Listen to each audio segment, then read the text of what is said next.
یہ کلیئر کرنا بھی ضروری ہے کہ یہ کوئی سیکرٹ گروپ نہیں ہے اور یہ امریکن لا کے مطابق ایک لیگل طریقہ ہے. اور Khalid AIPAC actually makes no secret about their support. ان کی ویب سائٹ آپ کھول کر دیکھیں تو یہ سب کچھ بہت واضح, بہت کلیئر الفاظ میں وہاں لکھا ہوا ہے.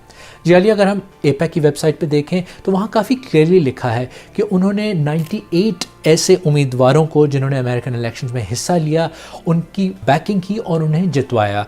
علی, اس کے علاوہ ان کا دعویٰ ہے کہ انہوں نے 13 ایسے امیدواروں کو ہرایا جو اسرائیل اور امریکہ کے تعلقات کو کمزور بنانے کی کوشش کر رہے تھے. And here this, $17.4 million worth of donations pro Israel candidates کو دی گئیں اور اس میں ریپبلکنز اور ڈیموکریٹس دونوں شامل ہیں, اور یہ سب پبلکلی اویلیبل انفارمیشن ہے. اور خالد AIPAC جیسے لابی گروپس کافی کامیابی سے اپنا کام کر رہے ہیں اور اپنے مقاصد حاصل کر رہے ہیں, لیکن یہ کہنا بھی ضروری ہے کہ یہ سب کچھ وہ لیگل فریم ورک کے اندر رہ کے کر رہے ہیں. وہ لیگل فریم ورک کے اندر رہتے ہوئے تو کر رہے ہیں, لیکن جوئش وائس فار پیس اور ایسے اور دیگر ادارے جو اس گروپ کے کرٹک ہیں وہ کہتے ہیں کہ یہ ادارہ اب اس حد تک بڑھ گیا ہے کہ اس کی وجہ سے ڈیموکریٹک پروسیس جو ہے کمزور ہو رہے ہیں.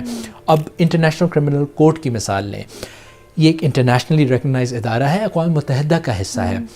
کچھ عرصے پہلے ICC کے چیف پروسیکیوٹر اسد کریم خان کو US 12 سینیٹرز نے ایک خط لکھا اور دھمکی دی کہ اگر انہوں نے اسرائیلی وزیر اعظم یا اسرائیلی رہنماؤں کے خلاف اریسٹ وارنٹ جاری کیے تو ان کے ادارے کے خلاف سخت ترین سینکشنز لگائی جائیں گی.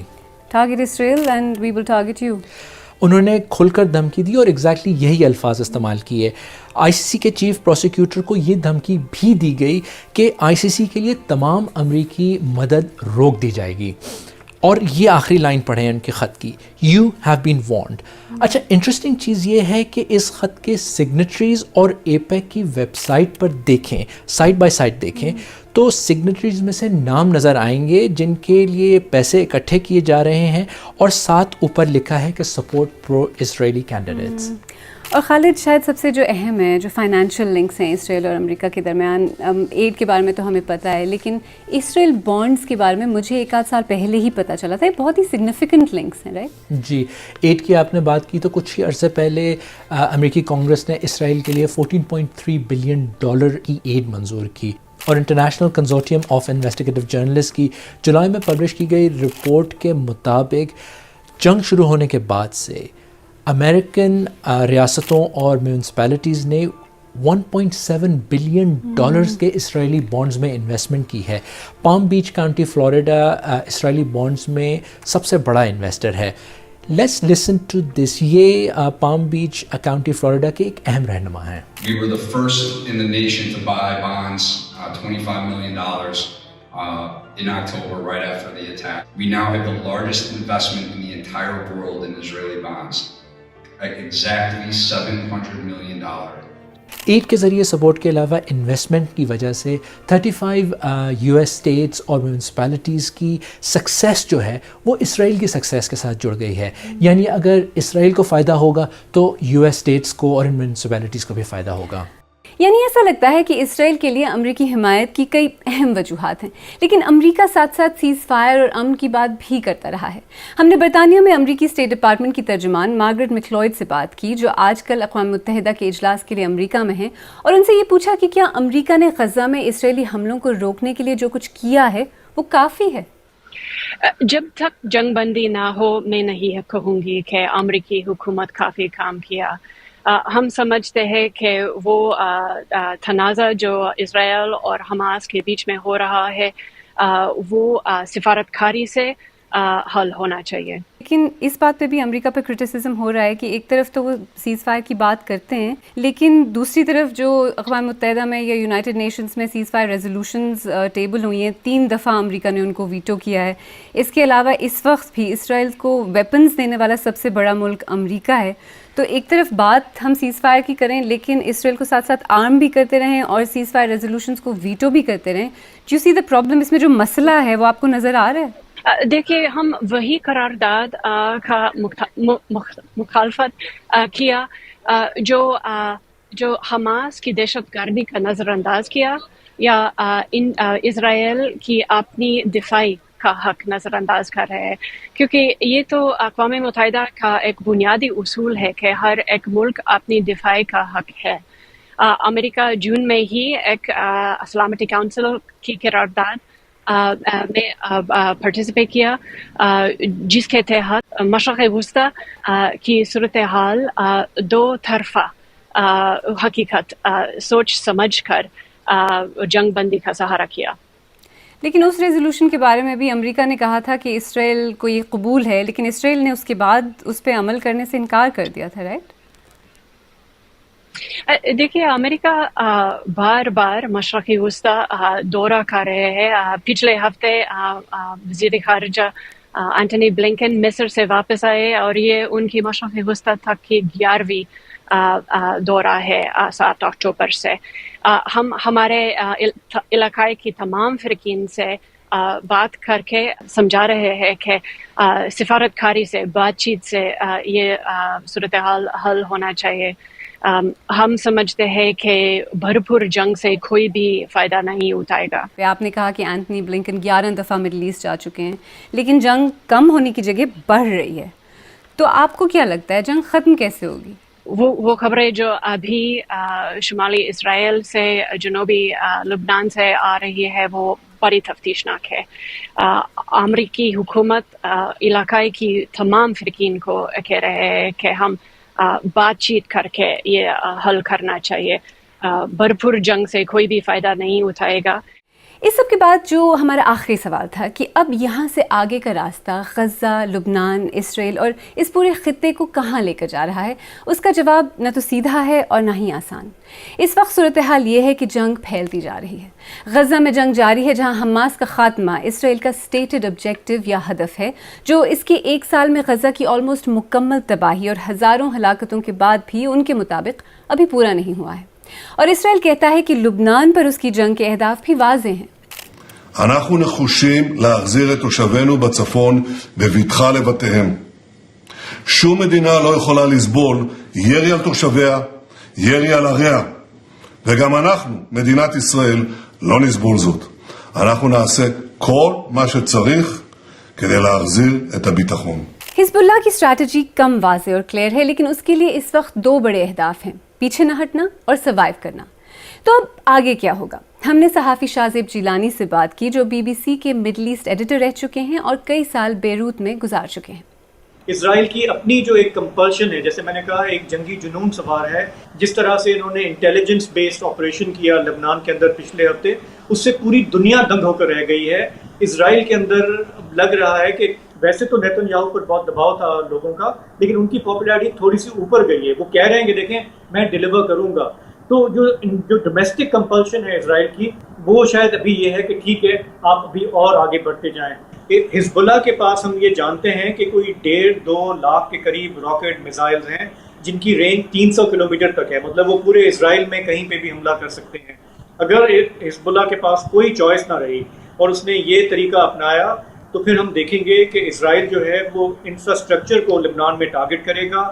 بیروت جیسا گنجان آبادی والا شہر جو ہے وہاں نقصان ہوگا، ایئرپورٹس پہ حملے ہوں گے، اور پھر یہ معاملہ آپے سے باہر جا سکتا ہے۔ آپ کو کیا لگتا ہے کہ ایران فائنلی اس وار تھیٹر میں انٹر کر جائے گا؟ دیکھیں، ایران نے ابھی تک بہت سارے لاسز برداشت کیے ہیں۔ مثال کے طور پہ تہران کے اندر حماس کے لیڈر کا قتل ہو جانا، ایران کے دوسرے کمانڈرز بھی جو ہیں شام میں مارے جاتے رہے ہیں۔ ایران یہ جانتا ہے کہ اسرائیل کے ساتھ لڑائی جو ہے وہ پورے خطے کو آگ میں لپیٹ سکتی ہے، اس لیے وہ بیان تو بہت سخت دیتے ہیں مرگ امریکہ کے، لیکن ریسٹرین انہوں نے ایکسرسائز کیا ہے۔ ان سب پیچیدہ باتوں کے پیچھے بات بہت سادہ ہے۔ فلسطینیوں کے لیے یہ مسئلہ بھی بہت سادہ ہے۔ لگ بھگ 1 سال بعد، ہزاروں ہلاکتوں کے بعد، انہیں ان کے اپنے ہی گھر میں کئی بار ریفیوجی بنانے کے بعد، ان کے مکانوں، ہسپتالوں، اسکولوں، عبادت گاہوں، ان کے پورے شہر کو تباہ کرنے کے بعد، اب بھی اسرائیل کے حملے جاری ہیں اور اب خطے کے دوسرے ممالک تک پھیل رہے ہیں۔ اور جو لوگ اس سب کو روک سکتے تھے، وہ باتیں تو سیز فائر کی کر رہے ہیں، لیکن ایکچولی بدل کچھ نہیں رہا۔